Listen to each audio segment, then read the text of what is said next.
Kumusta na pala yung ano, cellphone mo? Yan dyan, no?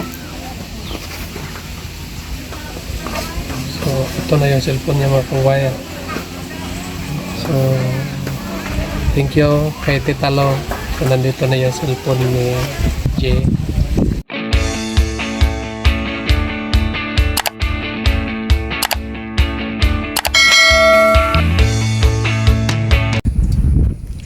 Magandang tanghali mga kababayan. Kumusta na kayo dyan?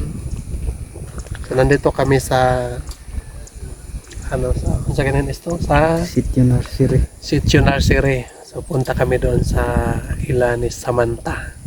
So, bibigay kami ng allowance para sa kanilang pag-aral mga kababayan. So, hinto lang kami dito mga kababayan dahil tingnan namin yung mga paligiran. Dahil po ay sobrang ganda po dito mga kababayan. Bundok kasi dito mga kababayan, buntot. Tapos makita natin yung mga kapaligiran tulad doon sa Tagum, Panabo. So maganda dito mga kababayan. Maganda yung view dito mga kababayan. So ipakita ko muna sa inyo yung ating mga lugar dito ngayon para makita din ninyo mga kababayan ang mga lugar namin dito. So tara.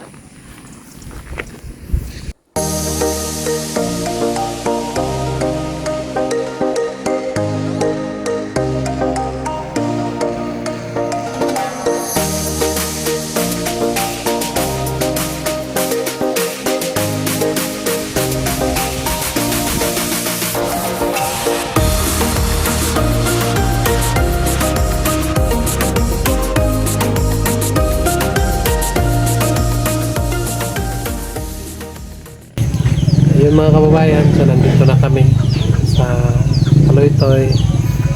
Magbigay ako sa allowance sa mga estudyante dito. Galing po ito kay Tita Lo. So sinsa ka na kasi katagalan yung pera. Sobrang ulan dito sa amin. So meron pa akong ginagawa din doon sa bukid. Nag-harvest ako ng kalabasa at saka ng mais. So maulan pag yun, natagalan ako doon mga kababayan, no? Saka nung Biyernes sana ay gusto kong puntahan sila dito at ulan naman, so kaya hindi ko napuntahan sila dito. Kaya ay ngayon pa ako nakapunta dito mga kababayan. Kausapin natin sila mga kababayan, no? Para bigyan natin yung allowance nila sa kanilang pag-aaral. Tara. Yun mga kababayan, so nandito na ako si Kuhane Maraya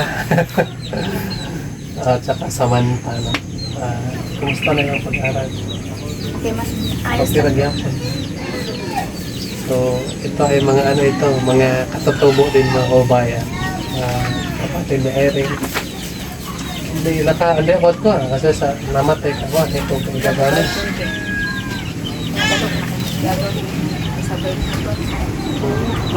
Laki mo to.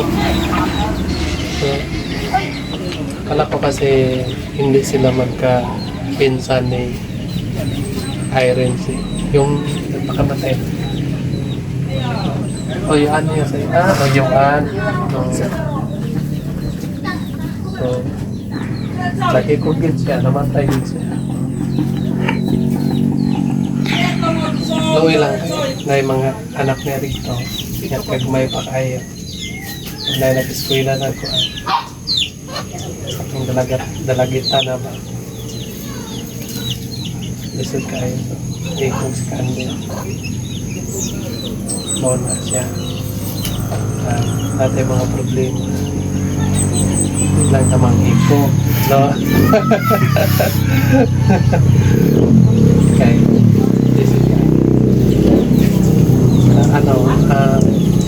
kasi hindi na kayo kasi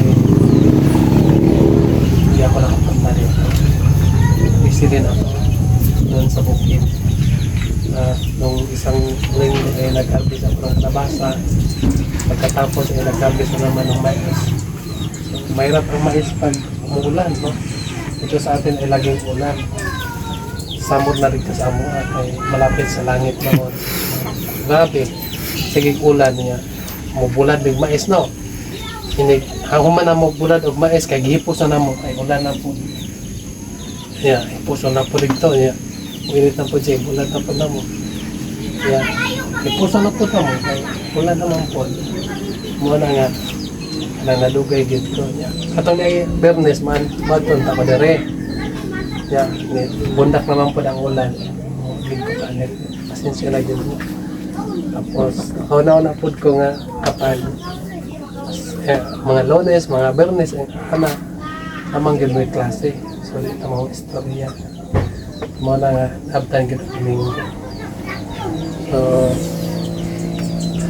kanang saan taman nga panahon mong magdaot-daot ang panahon ba ulan yeah. Listen ba kay motor ba yung first yeah. Kapag mabasa pa sa ulan yeah, magkalinturata yeah. Papay yung mga timanata kung magsakit kaya wala pa kayo sa yeah. Diba? So kailangan nga halagaan natin ang sarili natin kasi pag magsakit tayo wala na kagapon walang mag-aalaga sa atin buti pa kayo meron siguro so kumusta man ang pag-eskwela niya? Okay naman. Huh? Okay, sige naman. Meron? Kanang maglaba ko ba tayo sa ko ay Nice. Kasi pagpalit ko sa ng project.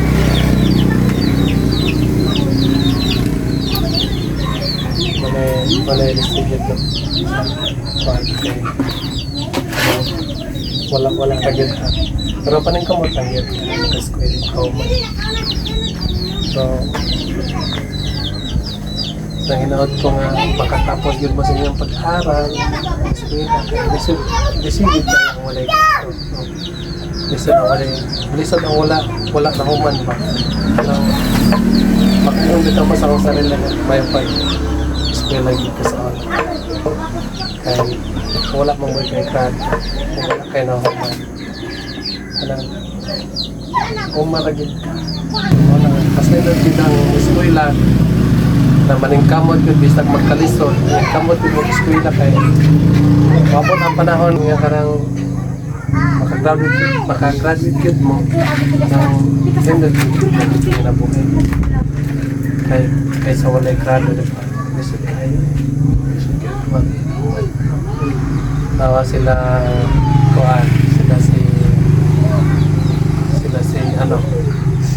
sila si Badiday na si mga anak pero kanang eskwela pa man yun maningkamot isa gimingaw siya sa mga anak na rin pero maningkamot pag yun siya nga makauman kaya ang nakita nga lisod yun ang walay na human so sana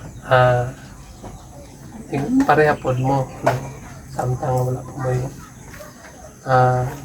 asawa so maningkamot yun eskwela para unya na ng uyab-uyab pag makauman sa inyo sa eskwela no so kanang focus lang yun sa pag-eskwela kaya kung manggod ka lang kung wala tayo nahuman kumadto ta dito sa bayan wala baba rabita ang pagtala sa mga tao sa ato manang ako sa bukid na lang ko kaya pareha ramamit iya ako mga kauban dito ay mga onggoy mampod ang pagkatama ko eskwelahan so ana siguro no kanang para padang atong sponsor si Tita Lo ay dili pod masayang ang gihatag nila sa inyo ha dili pod masayang ang isuporta sa inyo ha kay nakita man pod niya nga kanang na-eskwela lagi mo klaro para siya po ay kuan baka na aware po siya na mahatag yun sa inyo, masuporta sa inyo. Kaya nakita man niya na kanang eskwela ginuntaron. So, yan. Sabi na nga kita, lisod yun ta, wala-wala yun ta. No? Yeah. Lisod, muingon ta nga wala yun ta. No? Kaya kanang muingon ta wala kay bugas, wala yun bugas. Di pareha sa mga kuhan nga, muingon nga wala na bugas, na wala pa. Pero kita kay laing mantak, muingon nga wala na kwarta, wala yun tayo kwarta. So, muna siguro nga kanang maningkamod din sa mga eskwela. Tapos, muli-muli ramo dere kada hapon, buntag hapon. Kinsa may sakyan ng Anak na nun. anak ni Lolo. katod sundo mo. Gasolinahan ba niya? Pero sa una no, baktas lagi ang mga kuan sa una. So sa una sila balitay mo. Kasi yung baktas lagi dito. Sila baktas, mula po. Pero na may swerkat sa una na.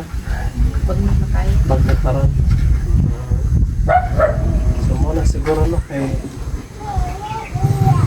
kanang ang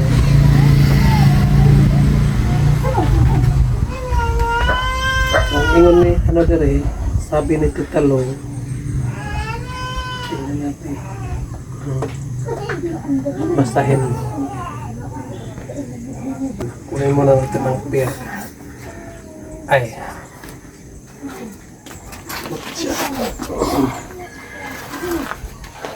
so maraming salamat maraming salamat po kay Tita Lo.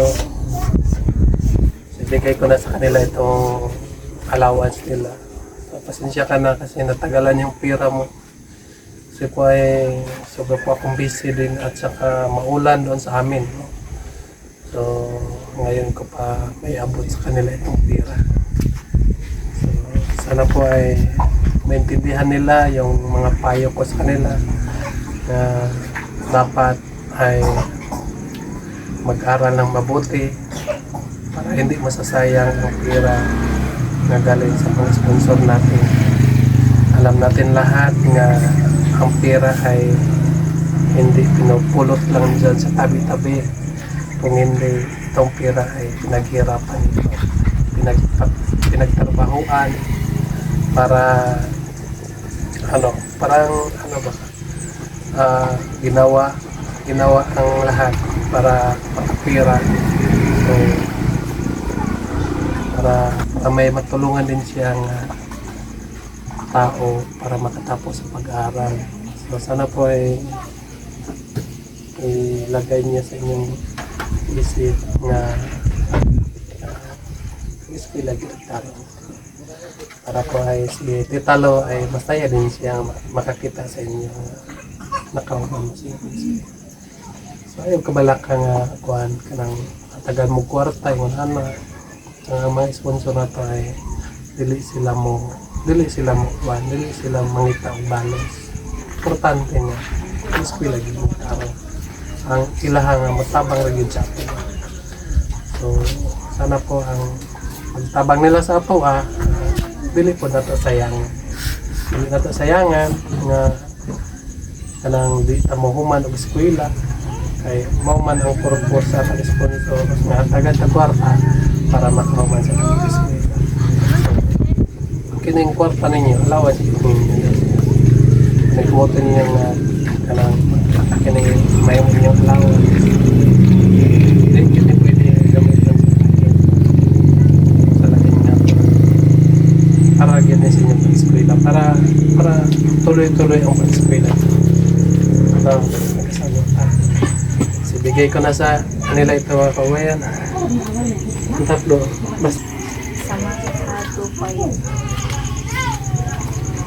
Samantha 2.5 niya kay Maraya 2.5. bigay ko na lang itong 5,000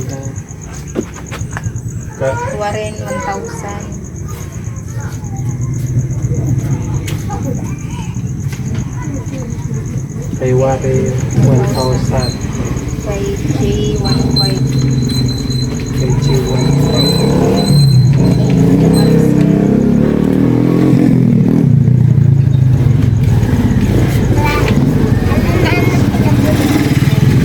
Ayun. Maricel 1,000. Then, Kinahaya 5. Total and 9. 900. 9,000. 9,000 din. Pakihap daw na siya. Pila? 1, 2, 3, 4, 5, 6, 7, 8, 9.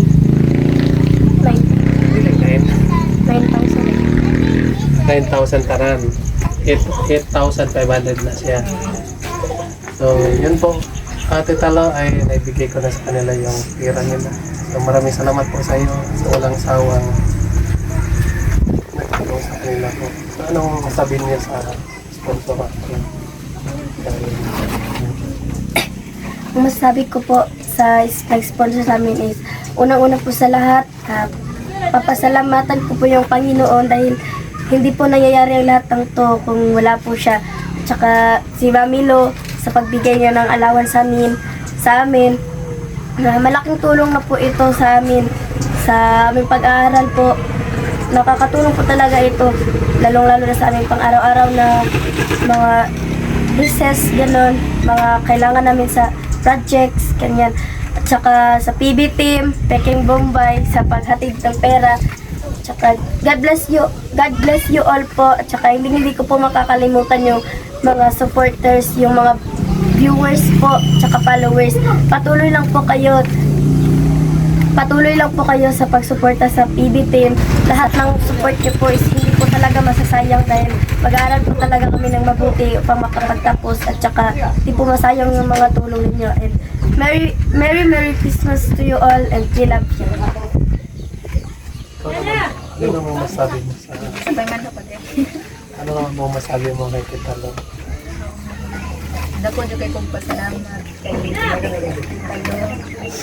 Ay ang pinakauna pasalamatan ko nako ang Ginoo. Dili mi makuha. Dili ko mi maabot sa ingon ani. Wala ko siya kanang kanang wala siya ay kanang wala gihikap sa Ginoo ang iyang kasing-kasing mao lang. Dako jud kong pasalamat nga ni tabang si Talo sa Portos. Daghang salamat kay Advance Merry Christmas. Ayan po, mga kababayan. Nakalimutan ko pala, advance Merry Christmas. So, hapit na gyud ang Pasko. So, ito na yung panahon na magpasaylong ay So, meron tayong nasabi sa kapwa natin, sa babayan natin. So, sana ay hingi tayo ng patawad kung sino sa atin ang nagkakamali. So, ngayon ang araw sa diba, kailangan na magpasaylong pa sa ating isip. So, ako din ay napapasalamat din ako sa ating Panginoon dahil po ay siya ang nagbigay sa lahat. Napapasalamat din ako kay Sir Paul dahil po ay siya ang ginamit sa Panginoon para matulungan din ako. So, hindi dahil sa kanya mga kababayan ay hindi ninyo ako makikita dito. So, hindi ko yan makakalimutan kasi siya ang nagtulong sa akin. So, maraming salamat po sa kanya dahil nagawa niya, natulungan niya. Saka maraming salamat din sa mga lahat ng mga subscriber natin na walang sawang nagasubaybay sa aming PB team. Sana po ay huwag kayong magsawa, magsubaybay sa amin para may pagpatuloy namin pagmimisyon dito sa amin. So kahit nagkaiwalay-walay kami mga kababayan ang PB team, pero isa pa rin yung mga puso namin. So ang amin na magtulong-tulungan kapag nandito na sila ulit ay magsama-sama naman kami ulit. So sana po yung mga support pa ninyo sa amin mga kababayan sana po ay pagpatuloy niyo para may pagpatuloy namin ang aming pagdonasyon dito sa kabila para makatulong sa mga kapwa natin mga katutulong. So mga kababayan, nandito si GR. So, tanongin natin si GR. Nung pagpunta ko dito ay napabili daw siya ng cellphone kay Tita Lo. So binigyan ko ng 5,000. 5,000 yata yun. So tanongin natin kung nabili ba talaga yung cellphone na sinasabi ni Tita Lo nga para sa kanya. Puntahan natin. Ito mo lang, Jay. Kaya, kawan kayo. Raha. Ano mo, hanay? Kanang hapot ka. So, ito yung trabaho ni Jay, mga kabayan. Pag walang pasok ay nagkarga siya ng mga raha. So, para may income siya. Linggo kasi ngayon, walang pasok. So, ito yung trabaho niya. Pila mang isa? Actress yung isa. Baon sa bayan. Kaya pila man ang bayan mo? Actress. Tagdos. Ang isa kay Ingon ani na kay dos. So kung na isa gatos, na kay dosin dos. So okay din mga bayan. Ako sa una ay ganun din ako eh. Ito yung trabaho ko, mangraha. So sa isa ka adlaw makakuha ko isa ka 50 ka bugkot. So, tapos sa una kay barato man gyud sa una, mura kaayo. So pag 5 ra, no, 250 yung makuha ko sa isang araw. So malaking tulong na yan, makabili na tayo ng bigas. So, kumusta na pala yung cellphone mo? Yan dyan, no? So ito na yung cellphone niya mga kawayan. So thank you kay Tita Lo. So, nandito na yung cellphone ni Jay. So, ingatan mo to at gamitin mo yan sa iyong pag-aaral. No? Ano eh, mahirap kasi pag nandun tayo sa school nga wala tayong cellphone. Minsan nga, hindi na tulad dati nga walang cellphone. Pero karon, di ba ito, kailangan na nga may cellphone. No? Meron tayong i-cellphone. So, sa cellphone na lang tayo magkuha. Ingatan mo yan kasi binigyan ng sponsor natin. So yung pira mo ay nandun na kay Marayo. So pag ikaw nang bahala doon para ano ko lang sa'yo ay pag-aral ko lang na mabuti. Sana makatapos kasi yung pag-aral para matulungan mo yung sarili mo. No? So yun lang po mga kababayan, no? Maraming salamat po sa inyong lahat. Bye-bye!